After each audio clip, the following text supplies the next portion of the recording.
But the hound broke down and left us all stranded in downtown Birmingham.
Kicking ass. I love it when the Dead do these Chuck Berry tunes because it gives us a chance to see how Jerry interprets some of the most amazing guitar playing, and these are great songs. These lyrics are awesome. The words tell this great story of a transcontinental voyage from a poor boy from, you know, Tidewater 41009. How cool, he drops the phone number and everything. Very cool for the collect call at the end. Anyway, I'm gonna walk you through how to approach like a mid-70s feel, Garcia style. Everybody can kind of do the kind of Chuck Berry stuff, right? But what Garcia did by the mid-70s, I guess they've been playing this song since they were kids, he seems to have grown away from that, especially during that first solo, which is the line, it usually takes off right after outside of Birmingham, right? The hound broke down and left us all stranded in downtown Birmingham. Awesome lyric, talking about a Greyhound bus, calling, you know, a Rode the Hound. It's awesome. Anyway, Garcia breaks out and utilizes like 3 or 4 of these like chromatic enclosures, a major scale over a dominant chord, and these other kinds of devices that I'm going to break down for you one by one. A lot of chromaticism and stuff like that in the 77, 78 period. And it's just super interesting. So stay tuned and, you know, here we go. All right, so let's talk about this opening lick. Okay, the opening lick is, you know, that enclosure concept.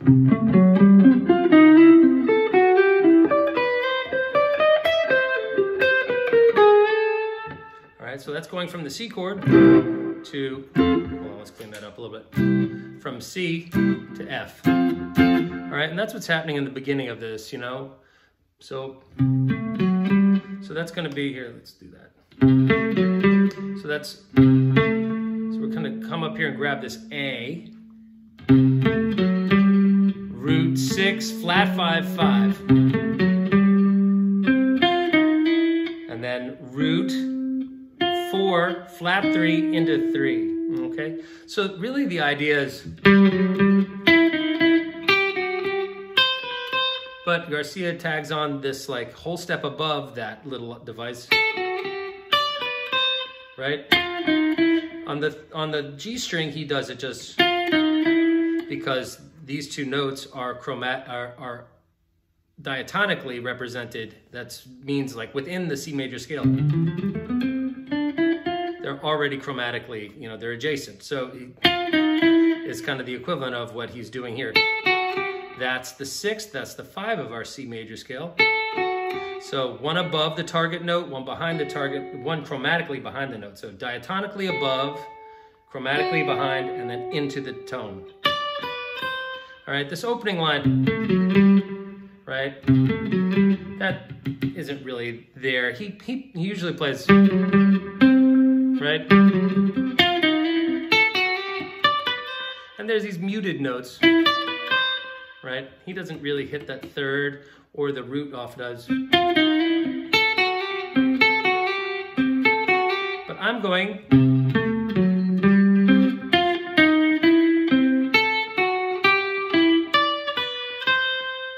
All right, over the C major chord. And any of those notes can be brought out with an accent, right? Or with a, or you can bury it with a little like dead stroke.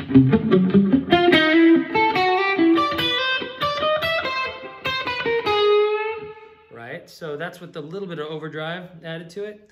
And I find that that helps to add a little bit more dynamic possibility for me. I can be quiet.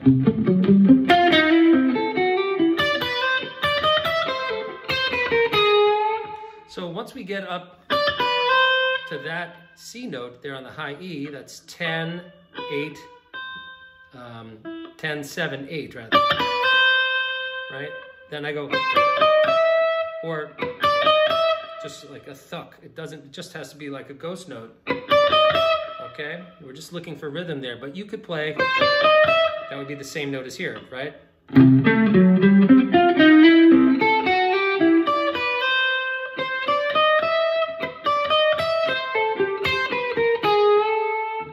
Okay, and that line right there is how we transition from C to F. We're bending up into the third from this note here. This is an A flat, right? Into the third of our F chord, A. Okay, so what are we doing? We're starting that, and that's chromatically up, still over the C chord, playing 2, flat 3, 3. So that's going to be 10, 11, 12 on the high E string. So that's going to be root 6, 5. Right? And we chromatically fall from the root or right to that A flat and bend up. Kind of the Parker enclosure. All right, and that is it for the first change.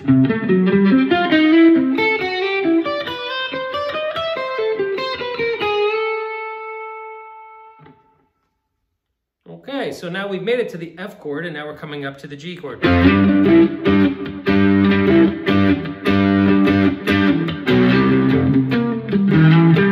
right, so we're playing from the 5 back to 1. All right, so we did, and so this line is going to go, okay,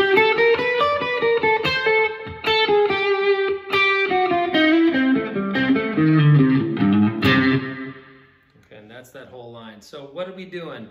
We're going, that's the downbeat, that B note at the 12th fret, 12th string. I mean, a 12th fret B note at the 12th fret B string. Right, so we're going to chromatically walk up from A after starting on G.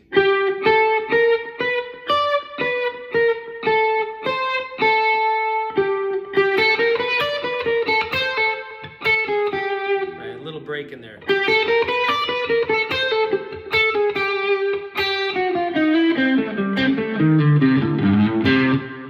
So we're going to walk up, tag that high D.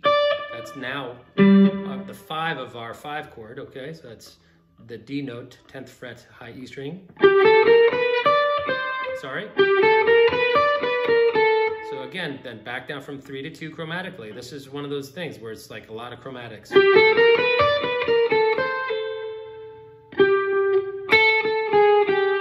That's from the 9 over the G chord to its root. So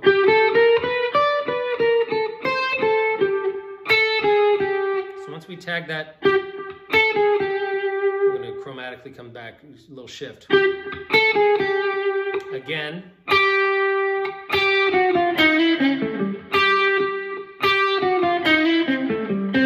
Right?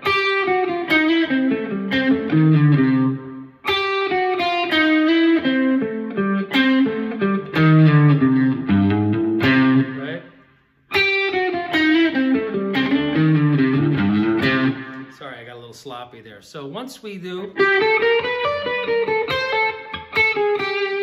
and we shift again. Now that's a pause there.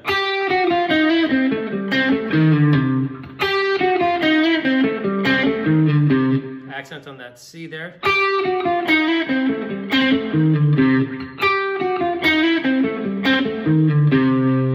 Okay, then we come real quick here to this A note.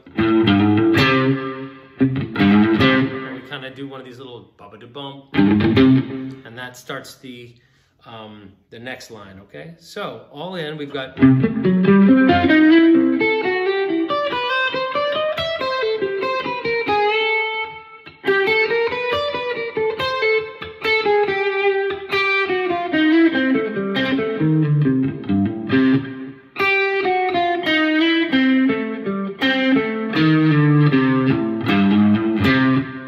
did you clock that?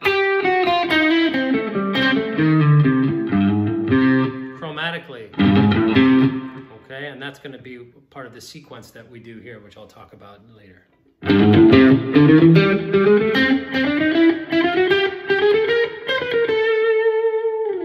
So we're playing over the C chord to a C7 to F. So what do we do?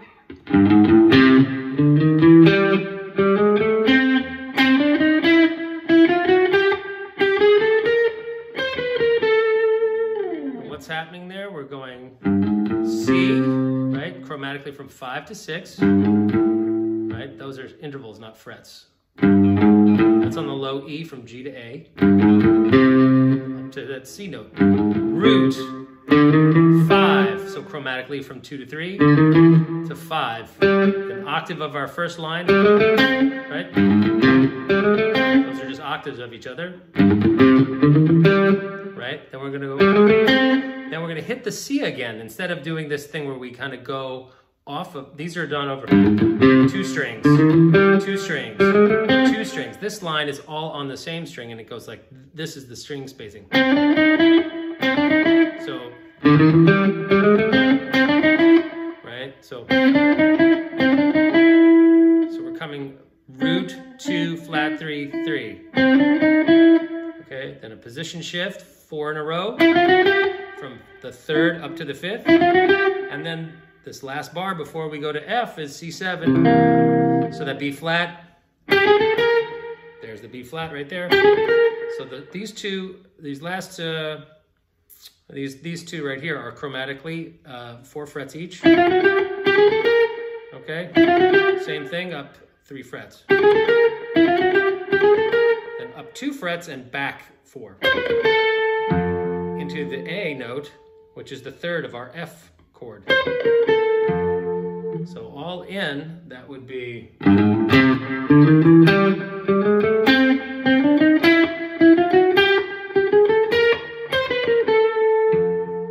that brings us from our C chord to C7 to F. Sorry, I'm a little out of tune there. All right, so all in.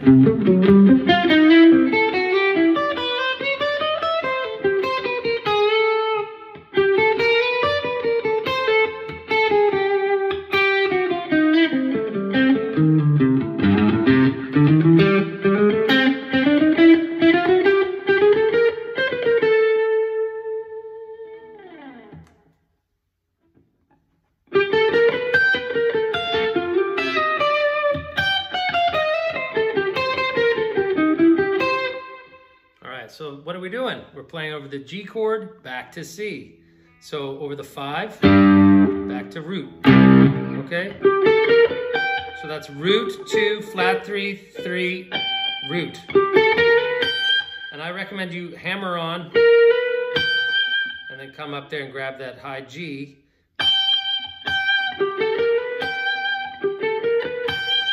I try to get a little harmonic on it to send it overtones to kind of make it sing. How it kind of gets grabbed in the reverb and goes off. That's kind of a thing. All right.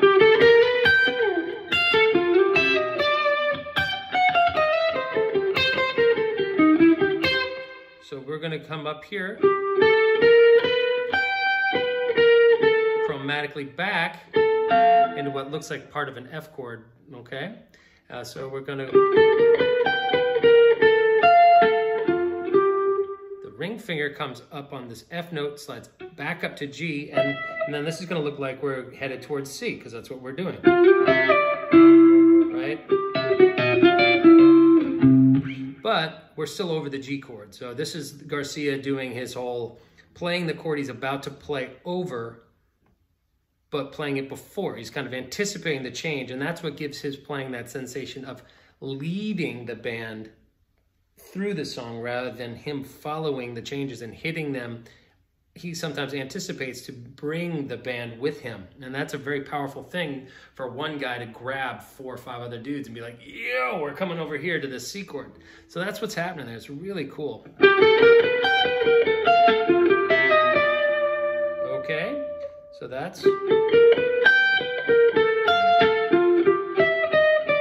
And you can leave the ring finger pressed down on the D string and just slide it if you want. Or you can mute it, doesn't really matter. And then we're gonna do this. All right, and that's kind of a pause during the typical, what I call the well, it's referred to as a Parker enclosure. That. But I'm doing it on using the B string and my pinky to push from the flat 3 of the C chord we're about to play into. All right, flat 3 into that E. This old chestnut, and then we're coming up this small C chord shape into an actual C chord shape, right? So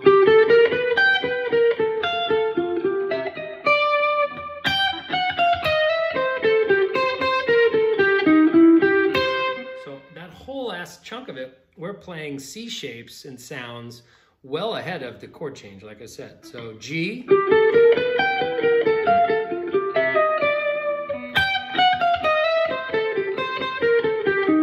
C, right?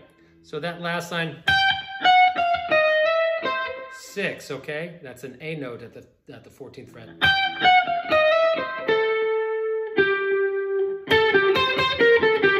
Right? We don't really use that 7 until right at the end. Okay?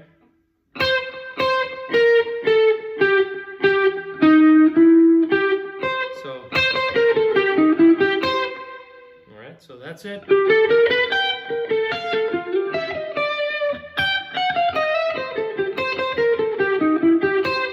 then we come back with one of the coolest things that I find him doing around this period is playing this like kind of 6, he plays this, it's like a C chord, C major 7, C major 6, over top, and this kind of calypso, kind of,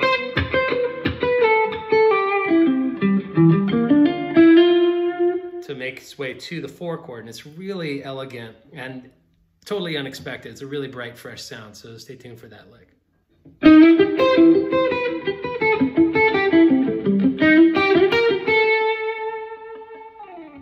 All right, this is definitely a little arpeggio workout, okay? Don't be sad if you can't get it right away. The other thing you can do is you can fragment it. You could, right? You don't have to play all the little arpeggiated notes. In fact, I think sometimes that sounds better. It's like less cluttered, but this is kind of showy and it illustrates the entire concept of what we're doing. So we're taking this C chord fragment, then we're going to turn it into a C major 7. That's the root. We're going down 1 fret to that B at the 12th fret. So we lead in from flat 3. That's the downbeat. C.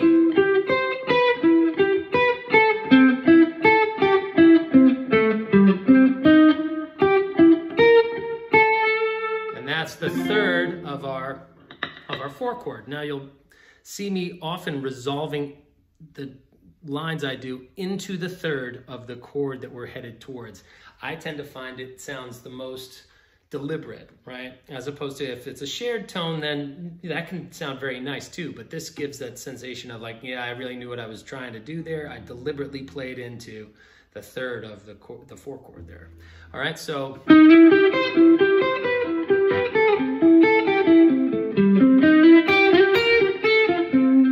okay, so what's that? Flat 3 up into 3, that's 13 into 14, D string, G, that's our root.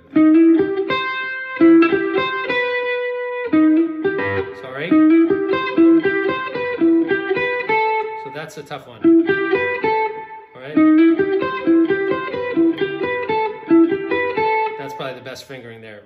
third, second, third, index plays that sixth. Okay, we're still over a C chord. And then we come here. So that's gonna just be our normal C chord arpeggio shape. Except we're gonna reach up here and grab that six and bring it back to that G note at the 8th fret B string, okay?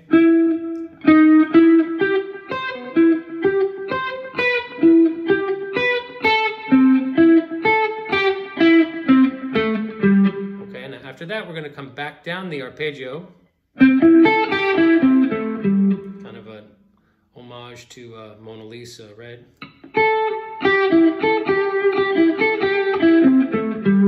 Right, but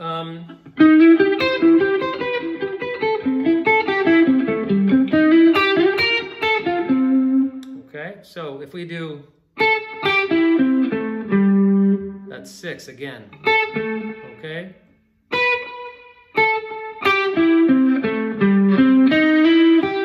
Flat 3 into 3, 5, and then we're in this shape, right? So if we do,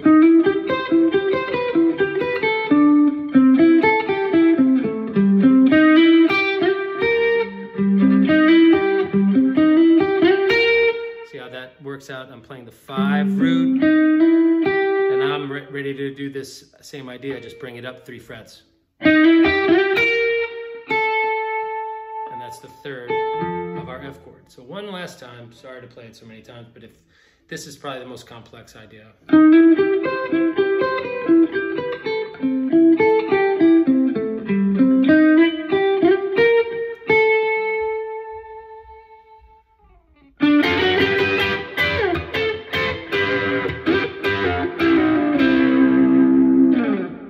Okay, so that is all double stops and mostly thirds.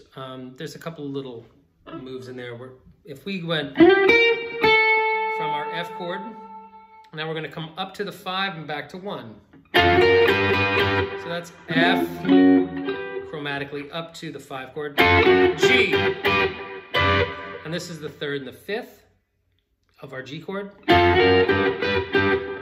Okay? So all we're doing is kind of going down the scale harmonized, right? But we're going to put it onto different string pairs, right?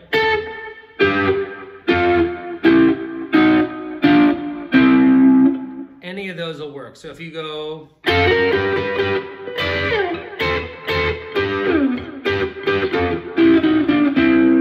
that's a lot though, that chromatic. So I think I may have gone,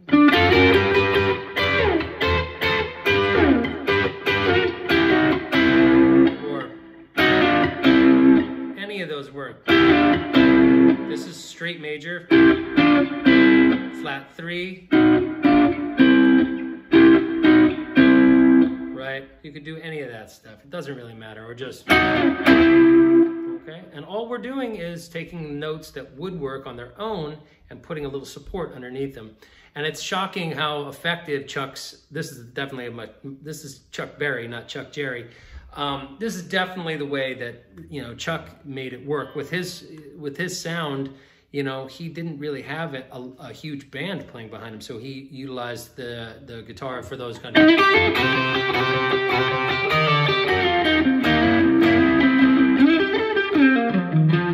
that kind of stuff, where he's using multiple strings at once. It's really, it takes the energy up a lot when a guitar player does that, especially with a little overdrive. It gets almost that cool harmonica or even like a horn section sound. So what are we doing here? I start on the 12th fret D string, and that's just on the G and B strings, going chromatically from 10 to 12. And I come up here to the 15th and 16th frets, B and G string. So those are horns playing.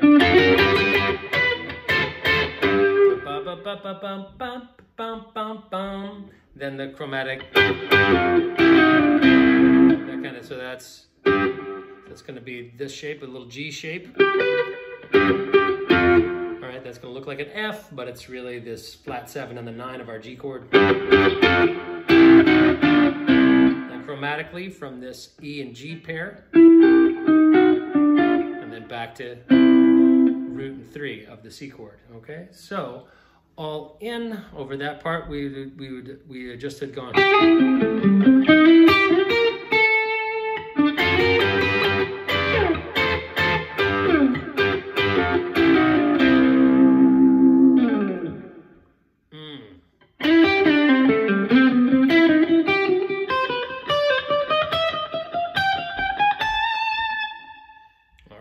Playing from the C chord back to our 4, 1 to 4, okay? So here's another example of Garcia doing this enclosure and at the same time doing that major chord, okay? So lots of major, right? That's that major 7 in there gives it a really bright sound, but because we're using this enclosure, this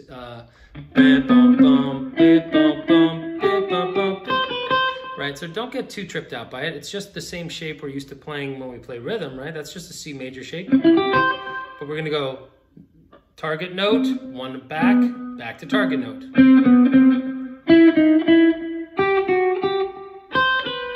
Right, so that's, and that's the whole point of the Garcia's style, is that these chromaticisms are all falling, they're quieter and they're on the weaker beats. Right? That's all he's playing. He's thinking. And then. Okay, we'll tag on that last little bit there. So just. You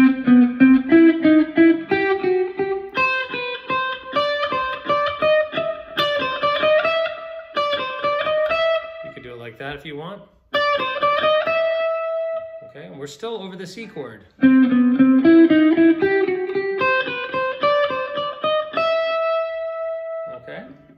Now we've made it our way up to the 3rd of our C chord there. And that's an important note because that's going to connect us quickly towards, we're going to create a lot of tension by hitting that because we're just 1 fret away from F where we're headed.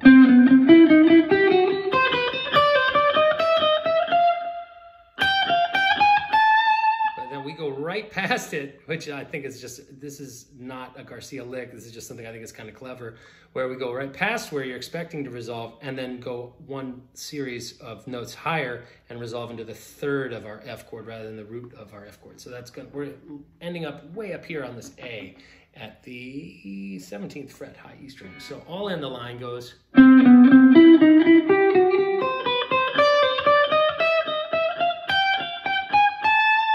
So that's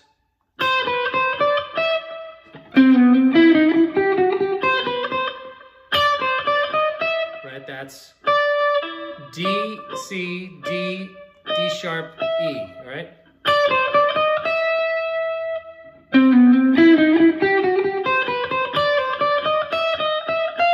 Again, we do the same thing chromatically. Now we're on the F, okay?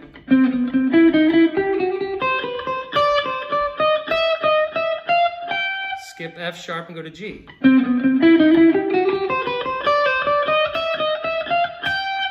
F, and then chromatically from G to A. And that's how we get that kind of sound, right? Constantly anticipating, we're going into the 3rd of our F chord there, chromatically from the 2. So 2, flat 3, 3, okay? But all over the C chord. So when you start playing the anticipated chords arpeggio prior to it actually turning there, again, we get that same effect of once you complete the line and then the band changes in time with you, it's very effective, that satisfying change of 1, 2, 3, and...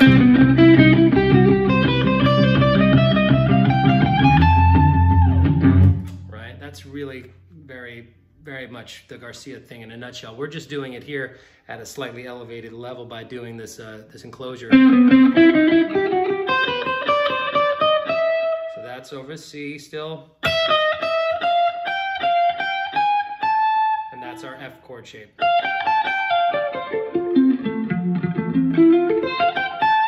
Right? Okay, and that's it. 1, 2, 3, and...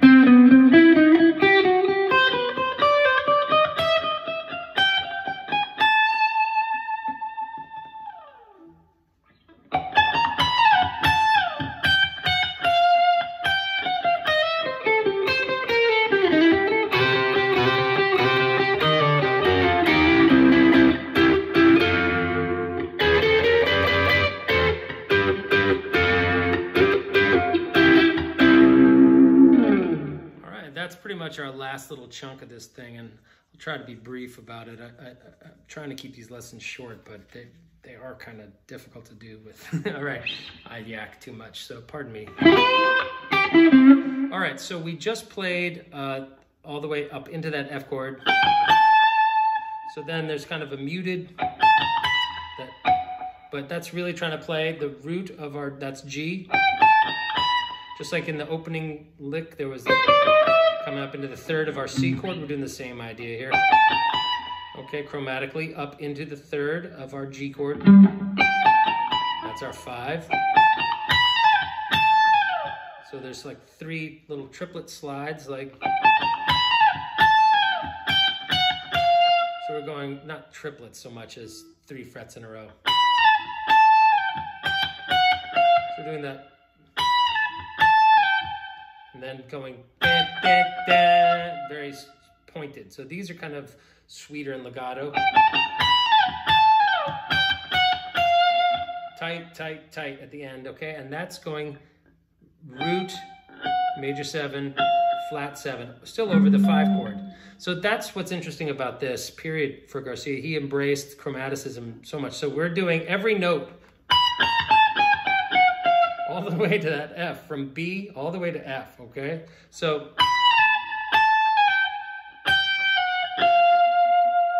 okay? And then we're gonna play into the C chord. All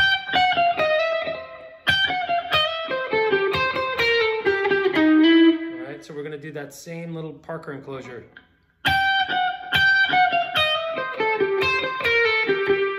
Okay, I think it's just one hit on that last G, so.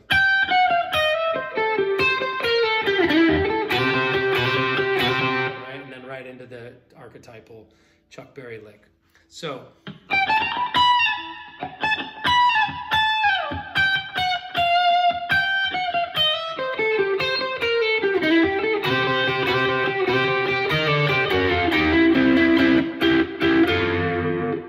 Okay, so what's happening there? Those Chuck Berry ideas hopefully are something that you've experimented with before, but we're sliding up into the third of the chord. 5, 6, and then we're doing a quick little gliss into the 5 in the root. So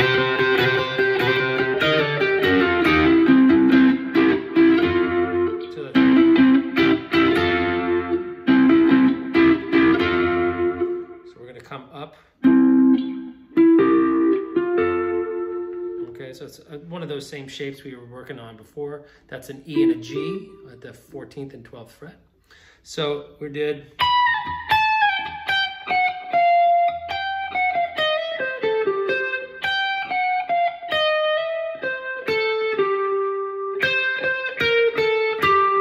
Okay, again, that same. I use the same line a couple of times because I don't know, it just kind of helped kind of sell the whole idea. So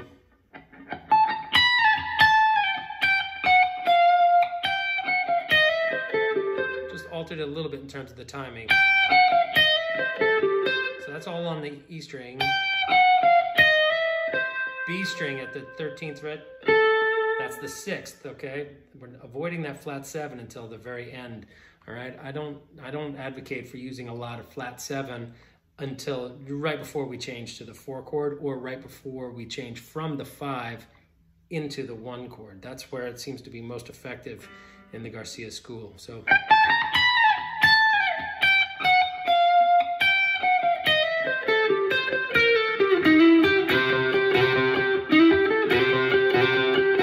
That kind of thing, all right? So we would go,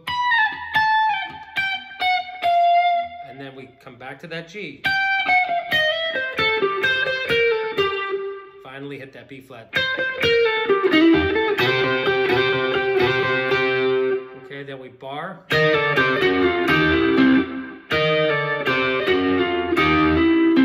kind of harmonizing down. Right?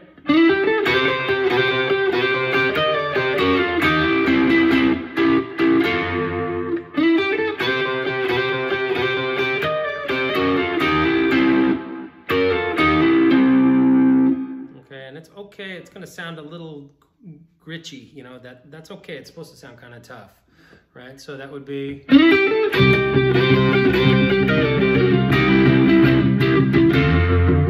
Right? We're supposed to really be kicking ass there.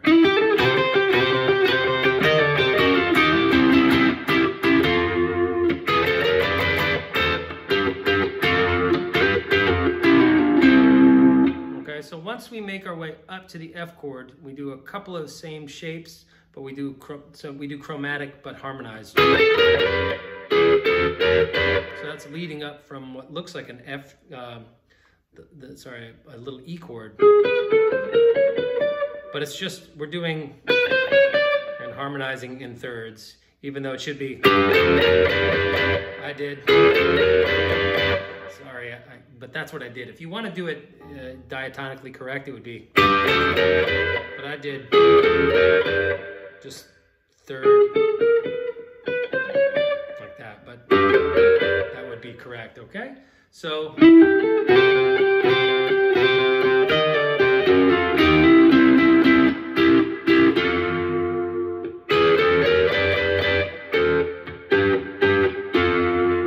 that's 2 frets back, same shape. That's 11, so 13th and 14th fret, B and G strings, sounding a C and an A note. Up here, form a little G chord. All right, we want to keep them nice and tight. Then come back up. I think I may have choked there and gone,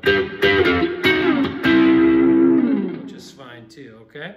So that's the Chuck Berry kind of send-off at the end of that. And you'll find that, you know, Garcia does more the linear stuff during that first solo, and by the last 2 solo, usually gets 2 or 3 solos, depending on the configuration of the band at the time of the recordings.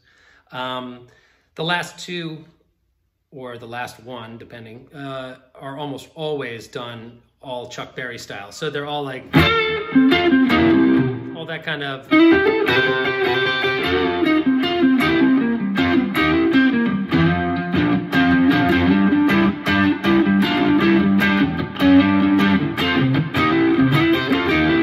you know, very tough rock and roll style. But by the mid-70s, he must have grown bored with that and started doing all those nice little, you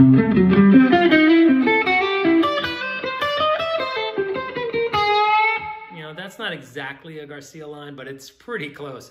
I do some stuff that's note for note and some stuff that's just like, oh, I know what that is, and I kind of just make it appear. So look, sorry to ramble on, but I love this approach because it's, like I say, it's Chuck Jerry.